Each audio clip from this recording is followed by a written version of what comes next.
So hi, আমি Debayan, a Bengali content creator. This is my introduction heart-to-heart conversation video. যে ভিডিওতে আমি content ক্রিয়েশনে পজিটিভ, নেগেটিভ, ইন্টারেক্টিভ, ওভারঅল সব দিক বলবো। So let's begin. এই ভিডিও বানানোর একটাই পারপাস, তোমরা যারা ভাবছো যে কন্টেন্ট ক্রিয়েশন বা ব্লগিং এসব লাইনে ঢুকবে, তাদের একটা ক্লিয়ার কাট স্বচ্ছ ধারণা দেওয়া, যেটা তোমাদের সকলেরই জেনে রাখা উচিত।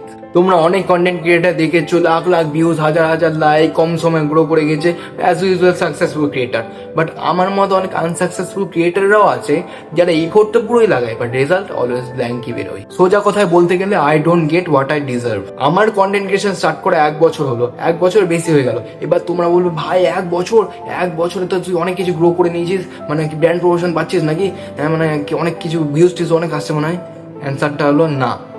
এই 1 বছরে আমি আমার এক্সপেকটেশনের 10% অ্যাচিভ করতে পারিনি। এই 1 বছর কিছু পার্সোনাল রিজনের জন্য আমি ইনকনসিস্টেন্সও দেখেছি, আবার সবকিছু ঠিক হয়ে যাওয়ার পর কনসিস্টেন্সও দেখেছি, বাট লাভের লাভ কিছু হয়নি। আমি আগে ভাবতাম কন্টেন্ট ভালো থাকলে ভিউজ লাইক তো পড়বেই, বাট না, কন্টেন্টের সাথে camera quality, audio quality, editing all of আর ম্যাটার্স। বাট আমার ক্ষেত্রে যেটা সবচেয়ে বেশি ডিসঅ্যাডভান্টেজ ছিল সেটা হচ্ছে আমার ক্যামেরা কোয়ালিটি, যেটা আমার এখনো ভালো নয়।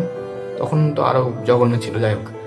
আর আমার ফ্যামিলি যেহেতু জয়েন্ট ফ্যামিলি, সারাদিন বাড়িতে হইচই হতে থাকে, তো ভিডিও বানানো অনেক অসুবিধা হয়।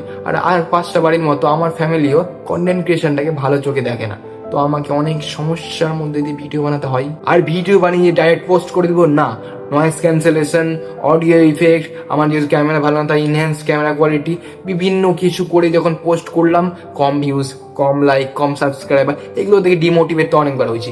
বাট আমার কিছু বন্ধু আছে যারা শুরু থেকে আমাকে অনেকটাই সাপোর্ট করে এসছে, তাই আমি ওদের বলতে চাই থ্যাঙ্কস। আর অনেক সোকল বন্ধুদেরও দেখেছি যারা ভিডিও তো সবই দেখবে, বাট একটা লাইক দিতে ওরা হাতে কষ্ট হয়, কষ্ট। এই কন্টেন্ট ক্রিয়েশনের জার্নিতে ফলোয়ারের চেয়ে বেশি নন ফলোয়াররাই সাপোর্ট করে। তো এটা কখনো ভাববে না যে আমার ফলোয়ার আমাকে লাইক কেন করছে না, সাবস্ক্রাইব কেন করছে না, please follow, please like, please subscribe, এসব করার কোনো দরকার নাই।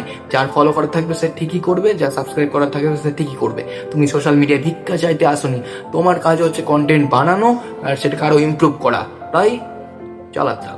আমার অনেকবারই মনে হয়েছে যারা ক্রিঞ্জ ভিডিও বানাচ্ছে, যারা কপি ভিডিও বানাচ্ছে, যারা এই মেয়েদের নাচানাচির ভিডিও বানাচ্ছে, তাদের এত ভিউজ, তাদের এত লাইক, আর যারা সত্যি ক্রিয়েটিভ তাদের কোনো ভিউজ নাই, লাইক নাই, কেন? কারণটা খুব সিম্পল, বিকজ ইন্ডিয়ার বেশিরভাগ অডিয়েন্সই চুতিয়া।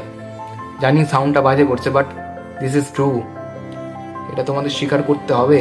এদের তুমি মেয়েদের নাচানাচি ভিডিও দিয়ে দাও, ব্রেন ওয়াশিং ধুবরাটির ভিডিও দিয়ে দাও, এরা ওগুলোকে পাপ মা মানিয়ে দিবে, কি না কি করে দিবে, ওই যে এ তো ক্রিয়েটিভ, এ তো ট্যালেন্টেড, বাট রিয়েল ট্যালেন্টের কোনো কদরই নাই। আমি বলছি না আমি খুব ক্রিয়েটিভ বা আমি খুব ট্যালেন্টেড, আমি জাস্ট এটা বলতে চাই যে যারা যেটা ডিজার্ভ করে তাদের সেটা পাওয়া উচিত। সো মেন পয়েন্ট এটাই যে যারা কন্টেন্ট ক্রিয়েশন স্টার্ট করতে চাও তারা অবশ্যই আসো, বাট এক্সপেকটেশন হাই রাখবে না।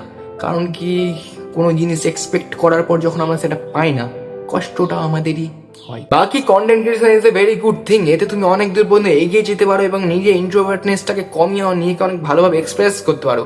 ইটস লাইক এ বিজনেস, যেখানে তোমাকে ইনভেস্ট করতে হবে, যেখানে তোমাকে হার্ড ওয়ার্ক লাগবে, যেখানে স্মার্ট ওয়ার্কও লাগবে, এবং তার সাথে যেটা লাগবে সেটা হচ্ছে ভাগ্য, লাক। কেউ সাকসেস তাড়াতাড়ি হয়, কারো সাকসেস হতে টাইম লাগে, just like me, but never give up, never back down. That's my life, that's my way.